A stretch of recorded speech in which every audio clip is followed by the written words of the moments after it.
This is a much more serious defending game, played by Wilhelm Steinitz in Havana in 1888 against a player I don't know called Vasquez.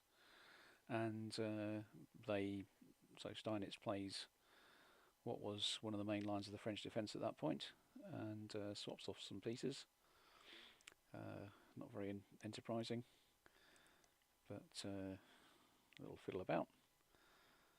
And F5 by black, chasing the knight away, and now rook to F6. So black's suddenly got some space on the king side, a way to get their rooks into the game, a powerful bishop bearing down on G2, and suddenly black's got quite a good-looking attack.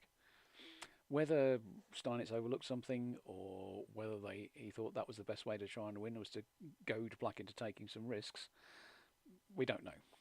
However, we do know the rook is going to come to, or we suspect the rook is going to come to H6, attacking the H pawn.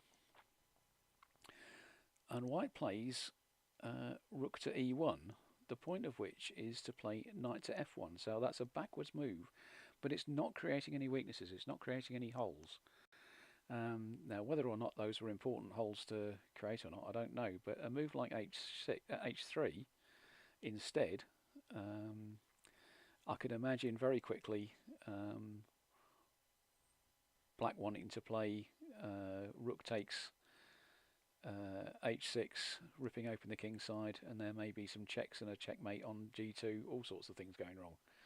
So there's a so Steinitz would always prefer not to move a pawn if they don't have to. And now with the knight coming to G4, probably,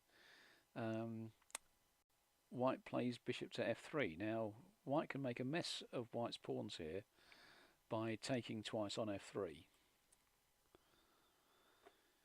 And in this position, well, white's got doubled isolated f-pawns, but they're not very easy to attack for black, I don't think. And meanwhile, the attack's disappeared, and white's got some counter-attack on the backward pawn on E6. So making a concession by white, but I guess because they felt they had to. And in fact, black preferred to keep more pieces on the board, not swap off, and keep attacking chances, which is the correct sort of approach. Knight G4 was an important alternative, which is analysed in the notes. So, oh goodness me, here comes some more, and white now proposes to try and slow the black attack up by playing queen to A4, attacking the A pawn, and then rook on A to E1. And white is preparing some counter-attack against the backward E pawn.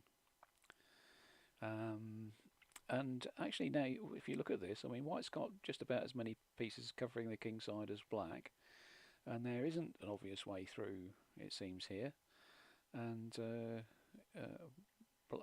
black decides, rather than put up with a move like queen to D7, attacking the backward E pawn, black prefers to stop it by playing rook to D8. But that tells us already that the black attack has lost its momentum, lost its forward rush. And after knight to G3, black, as white is trying to get rid of black's strongest piece in the blockade there, the knight on E4, that does mean that the H pawn is going to come under fire, but so there's some nifty calculation needed. H3, the move I said they didn't want to play, was played, but now with all of these pieces covering squares, it's a lot less dangerous to move the pawn now. And the defender, white here, comes under attack, but the counter-attack saves the day because they're nicely active now.